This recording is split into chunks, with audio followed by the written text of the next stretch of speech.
Ambassador Lorizz Pel-Namax adjusted his ceremonial collar for the 6th time in 10 minutes, the iridescent fabric catching the light of 3 artificial suns that illuminated his private chambers aboard the Galactic Council's diplomatic vessel, the Harmonious Accord.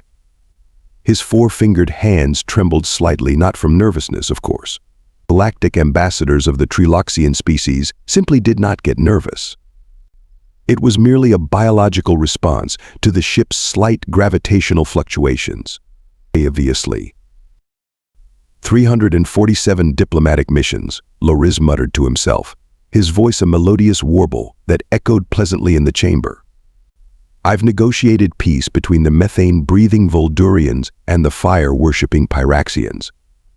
I've mediated territorial disputes between 18 different species of sentient fungi.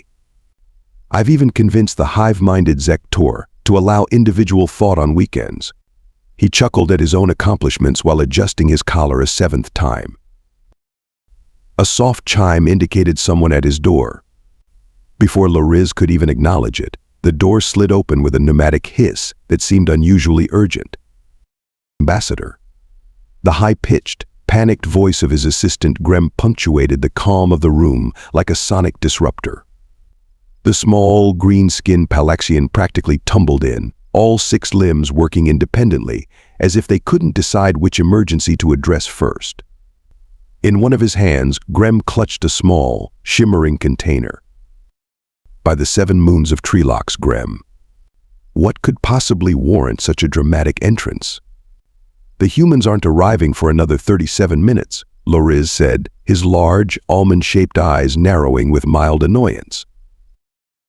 Grem skidded to a halt, his respiratory bladders inflating and deflating at an alarming rate. That's precisely the problem, Ambassador, he gasped between breaths. The Regulatory Medication Protocol Committee just sent their final approval. You're required to take these immediately. He thrust forward the container, which hummed softly with a biosecurity field. Lorizz stared at the container with undisguised contempt. Not this nonsense again. The human tolerance medication? Really, Grem? It's standard protocol for all first contacts with Deathworlders, sir, Grem insisted, his voice dropping to a conspiratorial whisper on the word Deathworlders, as if the mere mention might summon one. The Sub-Council for Interspecies Medical Precautions was very explicit in their directive. Lorizz waved a dismissive hand, the motion causing the light to dance across his silvery skin. Have you seen the images of these humans? They're practically hairless, save for those strange patches on their heads. They have no claws, no visible toxin glands, their teeth are laughably blunt, and they're composed of approximately 60% water. How dangerous could they possibly be? Grem's eye stalks extended in horror. Sir, that's exactly the kind of thinking the medication is designed to prevent. The psychological impact of Deathworlder casual conversation alone has caused diplomatic incidents throughout the galaxy.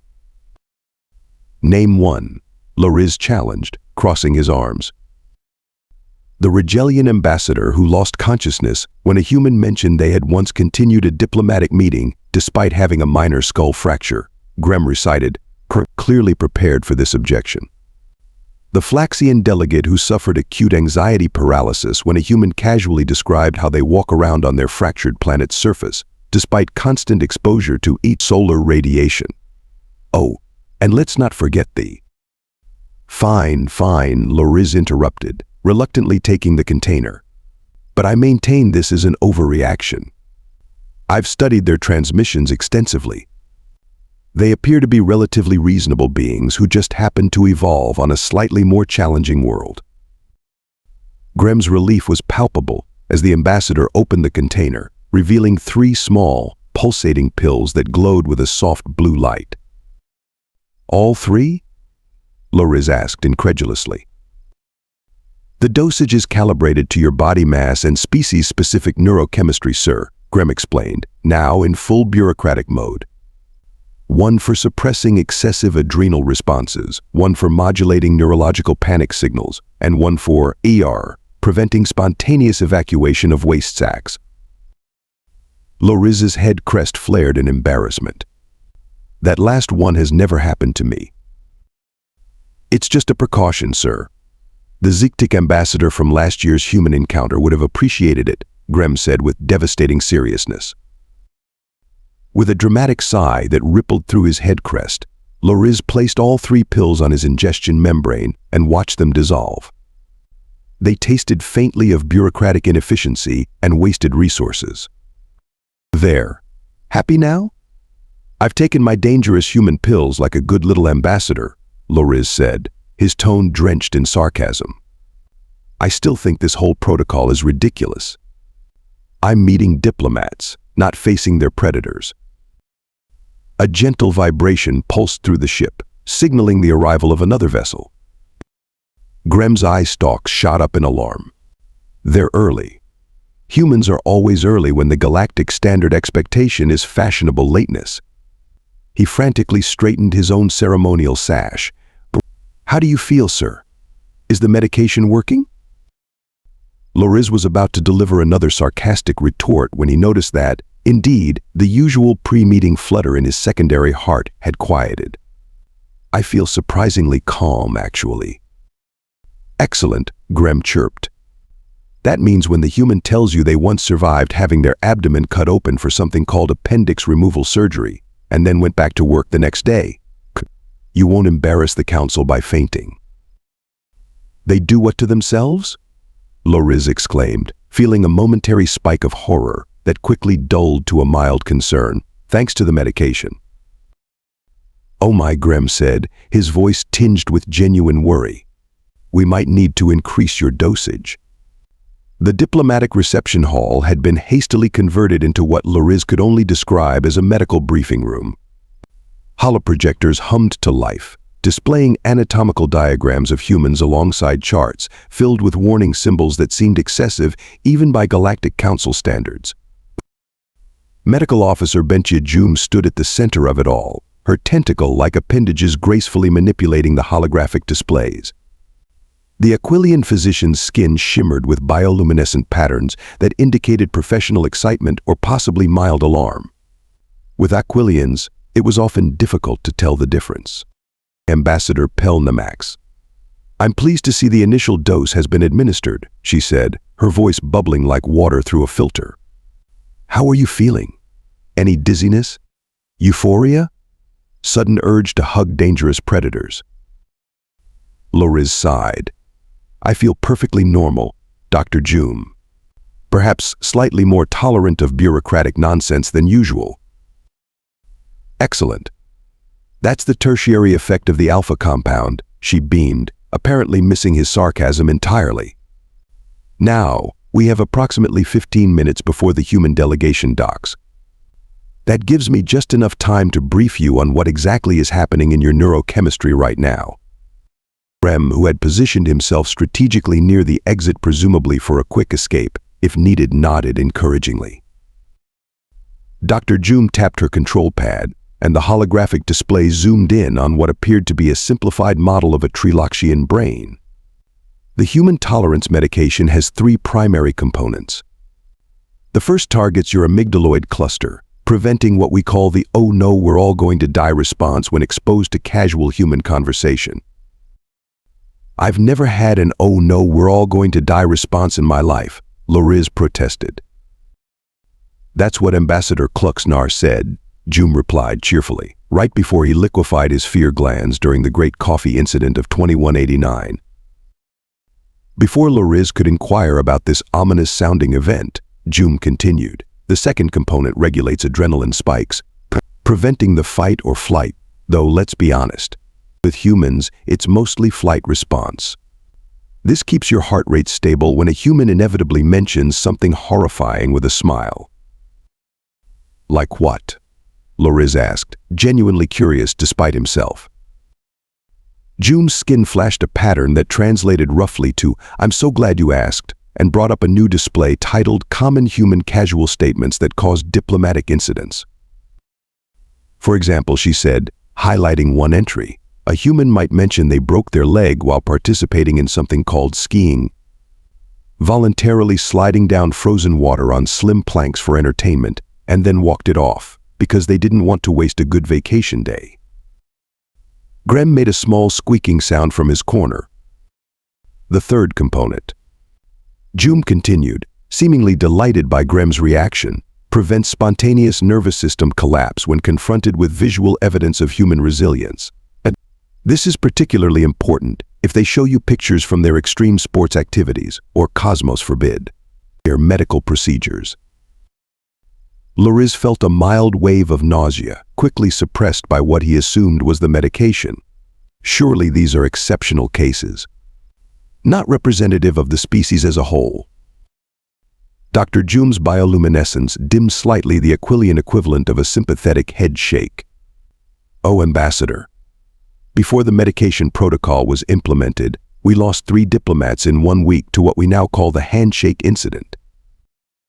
The holoprojector shifted to display footage from what appeared to be another diplomatic reception. A tall, bipedal human was smiling and extending their hand toward a willowy, insectoid ambassador. "Ambassador Teek of the Vesperian Collective," Joom narrated. "Watch carefully." In the recording, the human clasped appendages with the insectoid diplomat and said something. Immediately, all 6 of the Vesperian's legs folded, and they collapsed dramatically to the floor. "What happened?" Lorizz asked, leaning forward despite himself. The human mentioned they had broken the same arm they were using to shake hands 3 separate times in their life, and that it was good as new after something called physical therapy. The concept of continuing to use a limb after it had broken was so alien to the Vesperian physiology that Ambassador Teek's nervous system temporarily shut down. Grem whimpered softly. "And that," Joom said, with the satisfied air of someone who had made an irrefutable point, "is why we have the medication protocol." The ship's communication system chimed softly.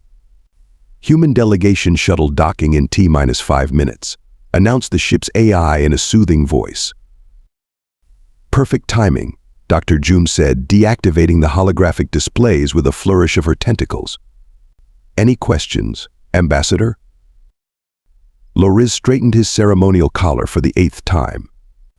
"This all seems rather excessive. I respect the Council's protocols, but I maintain that interspecies differences are being exaggerated for bureaucratic justification. I've studied human broadcasts extensively. They appear to be reasonable, if somewhat oddly shaped beings." Dr. Joom's skin flashed with a pattern that might have been amusement. "You know, that's exactly what the medication is supposed to make you feel. Calm, rational, unperturbed by the walking nightmares you're about to meet." "Walking nightmares seems a bit much," Lorizz said dryly. "The medication is working perfectly," Joom said to Grem, ignoring Lorizz's comment. "Double dose was the right call." "Double dose?" Lorizz sputtered. "You gave me a double dose without consulting me?" Joom's skin rippled with what was definitely amusement now. Standard protocol for first-time human interactions with high-ranking officials who express skepticism, Ambassador. "Don't worry, the side effects are minimal. You might experience mild hallucinations, but only if the humans start talking about something called extreme sports or college fraternities." Before Lorizz could properly formulate his outrage, the ship's AI spoke again. "Human delegation has successfully docked. Preparing to open airlock in T-2 minutes." "Right on schedule," Joom said brightly. "Remember," Ambassador smiled, but not too widely. "Some human cultures interpret showing too many teeth as a sign of aggression. Though honestly, they're the ones with the truly terrifying teeth. Did you know they keep growing replacements throughout their juvenile stage? Absolutely horrifying." "That's actually somewhat normal across many species," Lorizz pointed out. "Yes, but most species don't purposely remove and collect them as cultural mementos," Joom countered, her skin briefly flashing a warning pattern before she composed herself. "Sorry. I should have taken my own medication before this briefing." The lights in the reception hall adjusted to what the system presumably thought was human comfortable illumination, slightly dimmer. with a reddish tint that made everyone look vaguely diseased. "Well," Lorizz said, smoothing down his ceremonial robes one final time, "I suppose we're about to see if all this preparation was necessary, or, as I suspect, a colossal overreaction." The airlock door began its opening sequence with a harmonious series of tones designed to be soothing across all known sentient frequency ranges. Grem edged closer to Lorizz and whispered, "Remember, sir, no sudden movements. They startle easily and then pretend they don't, which somehow makes it worse." "I'm meeting diplomats, Grem, not predators," Lorizz whispered back, though he found himself standing slightly straighter as the airlock completed its cycle. Through the opening door stepped the human delegation. 3 humans stepped through the airlock, and Lorizz was immediately struck by how unremarkable they appeared. Yes, they were bipedal with their curious bilateral symmetry, but after all the build-up, he'd half expected them to burst through the door breathing fire or crushing metal with their bare appendages. Instead, they walked in with practiced diplomatic grace. The lead human, clearly the ranking officer based on the additional decorative elements on her uniform, stepped forward with a warm expression on her oddly flat face.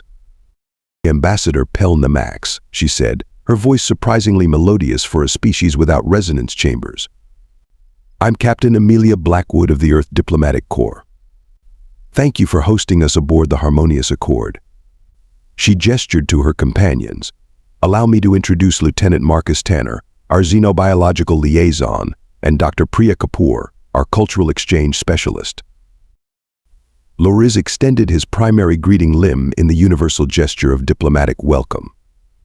"Captain Blackwood, it is my honor to welcome you and your team aboard. The Galactic Council looks forward to productive discussions regarding Earth's application for associated membership status." As they completed the formal greeting ritual, Lorizz couldn't help but feel a smug sense of satisfaction. See? Perfectly normal interaction. All that medication and preparation for nothing. These humans were clearly just another sentient species with slightly different evolutionary history. Nothing to. "Careful with the handshake there, Ambassador," Captain Blackwood said with a curious expression humans called a smile that exposed their blunt teeth. "I dislocated my shoulder rock climbing last weekend, and it's still a bit tender." Lorizz heard a thud behind him and turned to see one of the junior diplomatic aides, a Malorian, who must have missed the medication distribution, had simply fallen over. Not fainted exactly, just voluntarily horizontal, as if his brain had decided standing was no longer a priority. "Is your colleague all right?" Lieutenant Tanner asked, looking genuinely concerned. "Absolutely fine," Dr. Joom interjected smoothly, her tentacles making subtle gestures to the medical staff who were already discreetly removing the incapacitated Malorian. "Just a minor gravitational adjustment issue. Please, let's proceed to the reception area." As they walked, Dr. Kapoor gazed appreciatively at the bioluminescent art along the corridor walls. "These are beautiful. They remind me of the deep-sea creatures from Earth's oceans, you know, the ones that live under crushing pressures that would kill most species." Another soft thud sounded from somewhere in their entourage. Captain Blackwood shot her colleague a look that Lorizz interpreted as mild reproach. "What Dr. Kapoor means is that we appreciate the artistic parallels between our worlds." "Yes, exactly," Dr. Kapoor nodded enthusiastically. "Though our deep oceans are nothing compared to the pressure at Venus's core, now that's what I call crushing." A third thud, accompanied by what might have been a whimper. Lorizz found himself pleasantly insulated from what should have been mounting horror. The medication was working wonderfully, instead of visualizing what kind of nightmare world would produce beings who casually discussed crushing pressures. As a point of small talk, he was simply cataloging it as interesting cultural difference. "Tell me, Captain," Lorizz said as they entered the reception area where refreshments had been arranged, "I understand humans engage in activities called extreme sports. Our cultural database mentions this, but the entries are curiously sparse on details." Behind him, he heard Dr. Joom make a sound that, in any other context, might have been interpreted as panic. "Oh, nothing too exciting," Captain Blackwood said with another one of those tooth-exposing expressions. "Just recreational activities with a bit of risk involved. Lieutenant Tanner here is quite the enthusiast. What was it you did last month, Marcus? The thing with the wingsuit." Lieutenant Tanner brightened immediately. "Ace jumping off Angel Falls.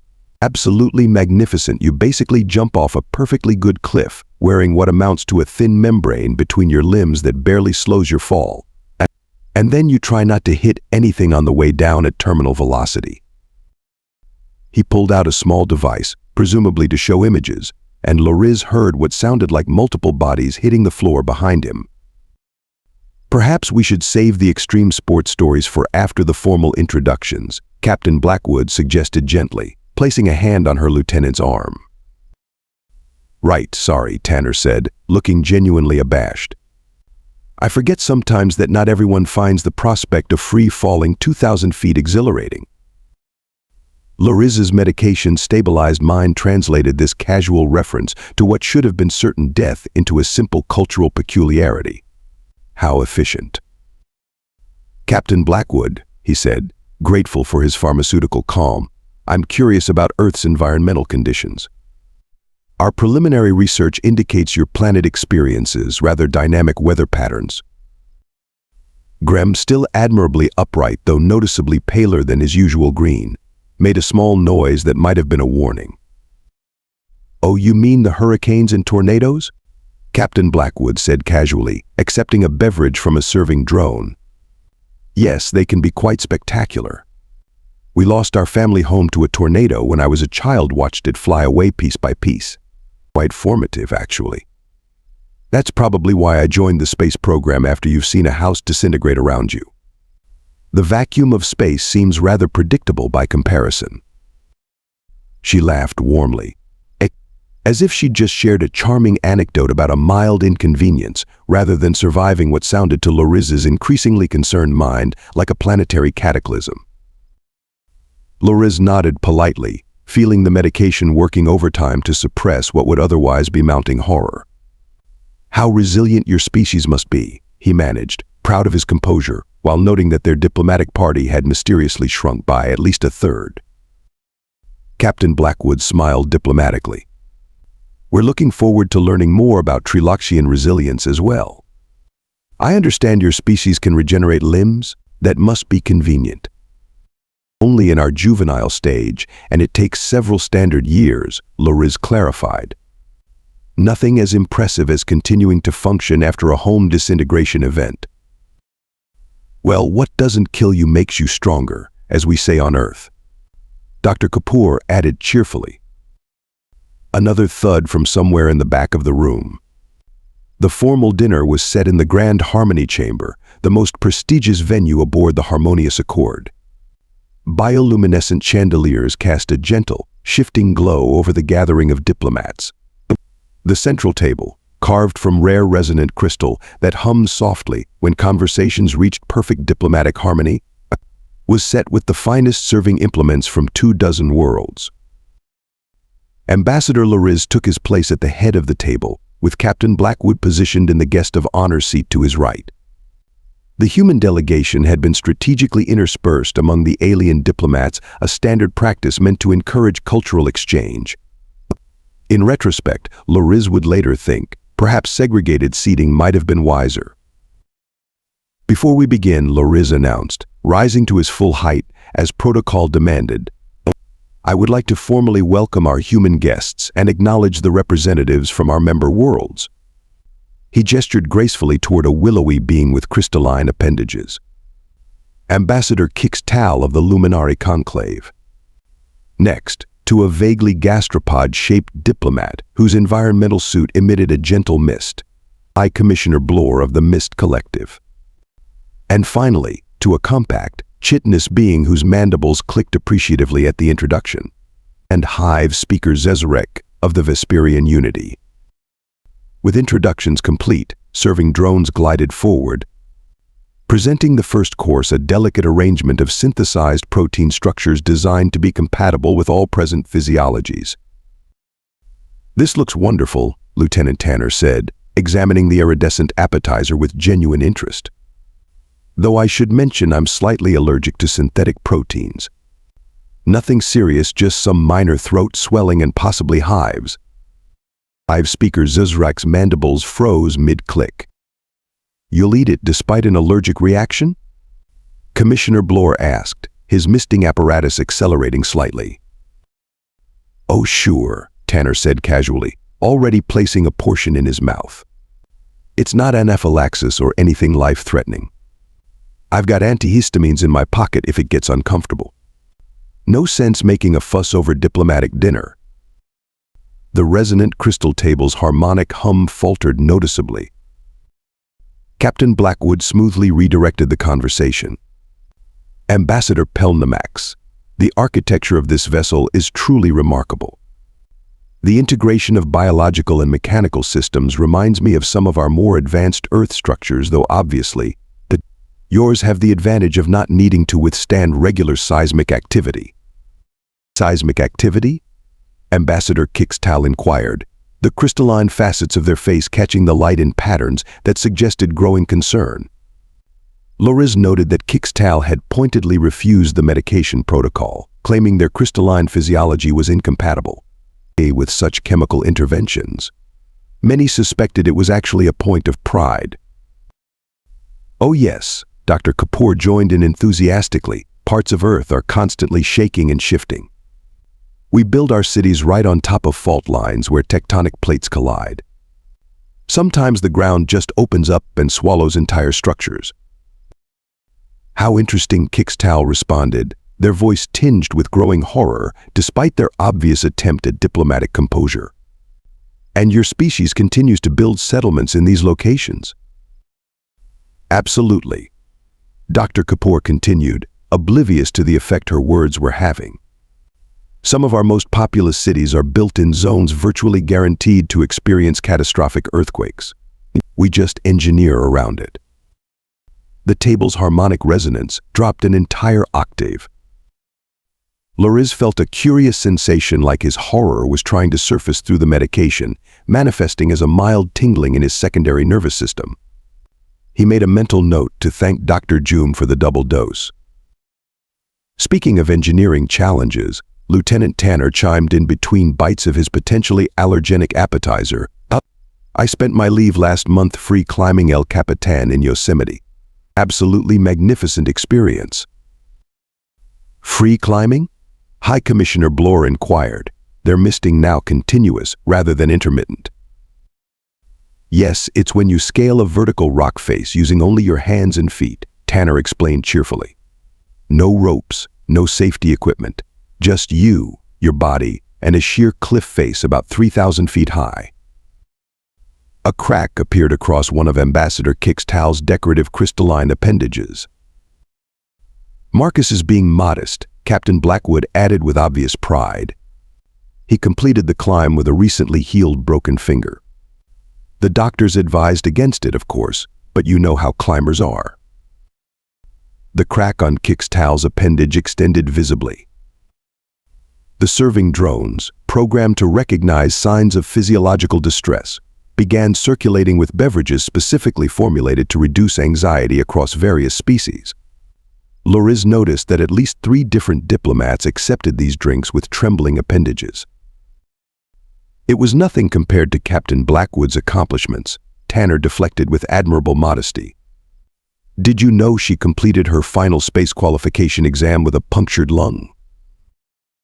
The crystal table emitted a discordant tone as Ambassador Kixtal slammed their appendages down. A punctured lung? As in, your respiratory system was compromised, and you continued to function. Captain Blackwood looked mildly embarrassed, but it was barely punctured, really, just a small training accident. I didn't want to postpone the qualification, so I just breathed a bit more carefully for a few days. A few days? Kixtal's voice had risen to what might be described as a crystalline shriek, their entire form now vibrating visibly. You sustained critical respiratory damage and continued normal activities for multiple planetary rotations? Well, not entirely normal, Captain Blackwood clarified, apparently trying to be reassuring. I had to avoid deep sea diving and high-altitude mountain climbing until it healed. That was the breaking point. Literally. With a sound like tinkling wind chimes in a hurricane, Ambassador Kixtal's outermost decorative layer shattered, sending tiny crystalline fragments across the table. The Luminari diplomat rose, their voice modulator emitting a series of tones that the translation system rendered as, "These creatures are biologically impossible. I refuse to acknowledge their existence." With that declaration, Kixtal glided rapidly from the room, leaving a trail of crystalline dust. An awkward silence fell over the gathering. "Was it something I said?" Captain Blackwood asked, looking genuinely concerned. Lorizz felt the medication in his system working overtime as his primary heart attempted to accelerate and his fight or flight glands tried desperately to activate. The result was a curious, detached awareness. Part of his brain was screaming that he was dining with incomprehensible monsters who laughed in the face of biological reality, while the medicated part calmly noted this as an interesting cultural difference. Ambassador Kixtal is passionate about biological consistency, Lorizz managed, impressed by his own chemical-induced composure. They'll require some time to process these new perspectives. Dr. Kapoor nodded sympathetically. Cross-cultural misunderstandings are common in first contacts. On Earth, we have a saying, "What doesn't kill you makes you stronger." High Commissioner Blor's environmental suit emitted what could only be described as a sob. Perhaps, Lorizz suggested as the main course arrived, we could discuss something less physically oriented? Your planet's art, perhaps, or literature. Excellent suggestion, Captain Blackwood agreed readily. In fact, Dr. Kapoor is an expert on Earth's literary traditions. Priya, why don't you tell them about your doctoral thesis? Dr. Kapoor brightened immediately. I'd be delighted. My research focused on survival narratives in extreme environments, specifically how humans derive meaning from near-death experiences in literature. Lorizz felt the medication hit his system like a wave, just barely keeping his composure intact as he realized with perfect clarity, the pills weren't bureaucratic nonsense after all. They were absolutely necessary for survival. After the dinner disaster, which the human delegation seemed bizarrely unperturbed by the diplomatic schedule, called for a brief recess. The remains of Ambassador Kixtal's crystalline fragments had been respectfully collected for regeneration, but High Commissioner Blor had been escorted to a humidity chamber to recover from what the medical staff diplomatically termed environmental distress. And Hive Speaker Zarek had requested an immediate communication link to the Vesperian Unity, presumably to update their species' survival protocols. Lorizz found himself in his private office with Captain Blackwood, ostensibly to discuss the next day's agenda. In reality, he was desperately calculating how many hours remained before his medication would wear off. The dinner had been, there was no diplomatic way to phrase it, a catastrophe of interspecies miscommunication. Ambassador Pel-Namax, Captain Blackwood began, her voice carrying a note he hadn't heard before, something almost like contrition. I believe I owe you an apology for this evening's events. Lorizz waved a dismissive hand, the gesture made graceful by generations of diplomatic breeding. Not at all, Captain. Cross-cultural exchanges often include unexpected revelations. Like discovering your dinner companions regularly survive conditions that would liquefy most sentient beings in the galaxy, he added mentally. Captain Blackwood's expression shifted subtly. She glanced toward the door, then back to Lorizz. May I speak frankly, Ambassador? Of course, Lorizz replied, curious despite his medication's suppressed anxiety. I know about the human tolerance medication. Lorizz froze mid-gesture, his secondary heart skipping a beat before the medication smoothed its rhythm. I don't know what you mean, Captain. Blackwood's lips curved into a knowing smile. The pills your medical staff distributed before our arrival? The ones designed to suppress panic responses when interacting with humans? We've known about them since our third contact with the Aquilian Federation. Lorizz felt his head crest flush with embarrassment. Captain, I assure you there was no intent to. Please, she interrupted gently. There's no need for embarrassment. In fact, that's why I wanted this private conversation. She reached into a pocket of her uniform and withdrew a small, metallic case. With a practiced motion, she opened it, revealing 3 small red pills. What are those? Lorizz asked, suspicion replacing embarrassment. Human diplomacy modulators, Captain Blackwood replied, selecting 1 pill and swallowing it without ceremony. Standard protocol for all human diplomats engaging in interspecies relations. Lorizz stared at her, his considerable diplomatic experience momentarily failing him. You take medication to interact with us? Captain Blackwood nodded, her expression serious yet somehow warm. Just as you medicate to suppress your fear of us, we medicate to suppress our protective instincts. Protective instincts? Lorizz repeated, genuinely confused. Ambassador, Blackwood said, leaning forward slightly, humans evolved on what you classify as a death world. Our baseline understanding of safe is fundamentally different from most galactic species.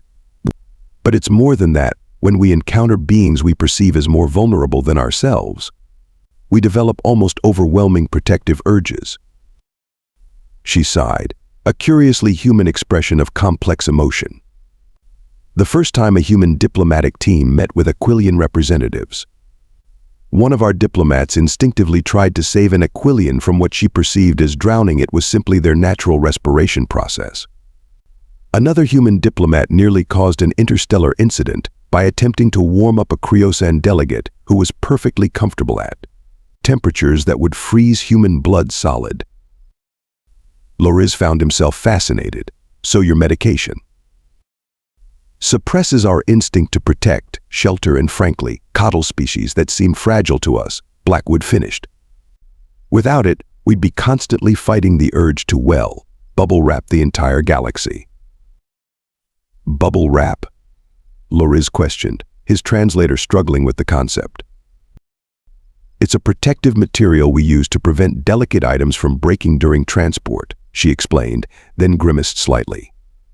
Which is exactly the problem. Without medication, we tend to view most alien species as delicate items that need our protection. Lorizz felt a curious sensation that managed to penetrate even his medicated calm, something like cosmic irony. So while we're taking pills to prevent ourselves from fleeing in terror from you, we're taking pills to prevent ourselves from trying to build protective exoskeletons for you and swaddle you in safety harnesses, Blackwood finished with a rueful smile. Yes, interspecies diplomacy is a pharmaceutical miracle. For the first time since the humans had arrived, Lorizz felt a genuine connection forming.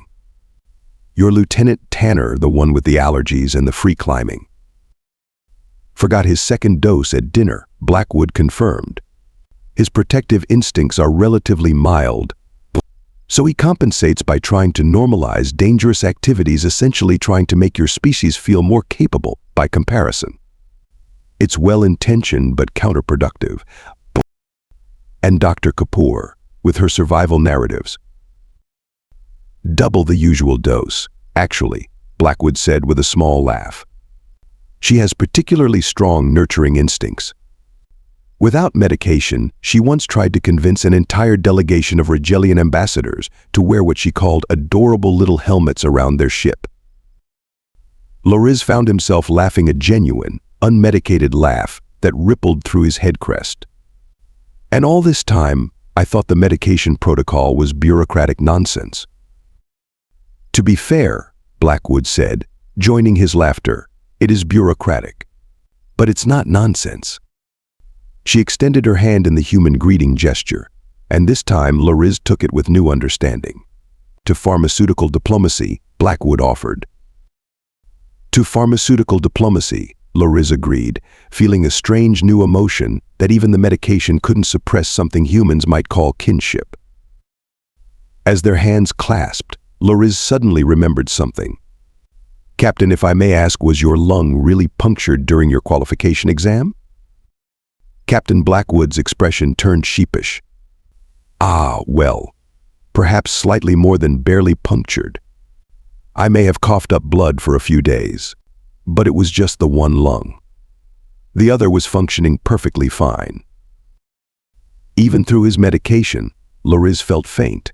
In conclusion, Lorizz dictated to his personal recording device, "It is the recommendation of this ambassador that the human tolerance medication protocol not only be continued but expanded to include mandatory doses for all diplomatic personnel, regardless of rank or species-specific objections." He paused, considering his next words carefully. The Galactic Council would expect a thorough report, but how could he possibly convey the full scope of his experience with the human delegation? The past 3 days had been simultaneously terrifying and enlightening. Additionally, he continued, I recommend formal acknowledgement of the parallel human medication protocol and suggest establishing a joint pharmaceutical committee to optimize both formulations. The revelation that both species require chemical intervention to interact productively represents a unique opportunity for mutual understanding and improved relations. Lorizz deactivated the recorder and leaned back in his ergonomic support structure, his head crest relaxing for the first time in days. The human delegation had departed that morning, leaving behind shattered crystalline appendages, multiple cases of what the medical staff had termed existential shock, and, surprisingly, a foundation for what might become a genuine interspecies friendship. His door chimed, and Grem entered, carrying a small package. "The supply you requested, Ambassador," Grem said, placing the container on Lorizz's desk with obvious relief. Dr. Joom included a personal note saying, and I quote, "I told you so." Lorizz chuckled, his secondary heart now capable of genuine amusement, as the last of his medication had worn off several hours ago. "She has earned the right to gloat, I suppose." "Will there be anything else, sir?" Grem asked, already edging toward the door. The assistant had developed a curious twitch whenever anyone mentioned humans as a side effect. Dr. Joom had assured him that would fade with time and therapy. "That will be all, thank you." As Grem departed, Lorizz examined the container, a personal emergency kit containing enough human tolerance medication for 10 standard encounters. He had never thought he'd be the type of diplomat to carry emergency pharmaceuticals, yet here he was, feeling reassured by their presence. With the report complete, and a few hours before his next appointment, Lorizz decided a restorative session in the ship's relaxation center might be beneficial. The human delegation's visit had been more taxing than he cared to admit, even to himself. The relaxation center was blissfully empty when he arrived. Most of the crew were still recovering from what ship psychologists had begun referring to as the human event. Lorizz selected a meditation pod and was about to activate it when a movement caught his attention. In the adjoining physical conditioning area, separated from the relaxation center by only a transparent partition, a human figure was engaged in what appeared to be some sort of exercise ritual. Lorizz froze, realizing it was Lieutenant Tanner, who must have remained aboard for some additional cultural exchange program. What happened next would feature prominently in Lorizz's nightmares for the next standard year. Lieutenant Tanner, apparently believing himself unobserved, was lifting what appeared to be a solid metal bar laden with additional weights. This alone would have been concerning enough, but then, with no warning whatsoever, the human deliberately positioned himself under the weighted bar and proceeded to press it upward repeatedly, using only his upper limbs while making sounds of exertion. Lorizz's mind, his unmedicated mind, struggled to process what he was seeing. The human was voluntarily placing himself in mortal danger, repeatedly lifting a weight that could clearly crush his fragile internal organs, and appeared to be enjoying it. When Tanner paused, caught sight of Lorizz, and waved cheerfully while still holding the potentially lethal object above his body with one hand, Lorizz did the only reasonable thing an unmedicated diplomat could do. He fainted. When he regained consciousness moments later, Lieutenant Tanner was kneeling beside him, looking concerned. "Ambassador, are you all right? Should I call medical?" Lorizz blinked rapidly, his head crest flattened in distress. What were you doing in there?" "Just a light workout," Tanner said with a shrug. "Nothing serious, only about twice my body weight. I haven't had a chance to really exercise since we arrived." "Twice your as a recreational activity for enjoyment." Lorizz couldn't form complete sentences. Tanner helped him to his feet with disturbing ease, further demonstrating the alarming strength these Deathworlders possessed. "Are you sure you're okay, Ambassador? You look a little pale." "My medication," Lorizz managed to say. "I need my medication." Back in his quarters, with a double dose of human tolerance medication flowing through his system, Lorizz made one final addendum to his report. Supplementary recommendation: all residential and diplomatic facilities preparing to host human delegates should be retrofitted with privacy screens in recreational areas. Under no circumstances should unmedicated personnel witness human exercise routines. Additionally, this ambassador will henceforth be taking double the recommended dosage before any human interaction, diplomatic necessity or not. Some things cannot be unseen, and some knowledge cannot be unlearned. End report. He sealed the report, sent it to the council, and then did something he had never done in his distinguished diplomatic career. He poured himself a strong intoxicant and drank it in one swift motion. To the humans, he toasted the empty room, the most terrifying friends the galaxy never knew it needed. His communication panel lit up with an incoming message from Captain Blackwood, inviting him to observe something called a friendly competitive sports match during his next visit to Earth. Lorizz looked at his emergency medication kit, then back at the invitation. He doubled the number in the required delegates field and added a note: medical officer attendance mandatory. Some diplomatic risks were simply not worth taking unmedicated.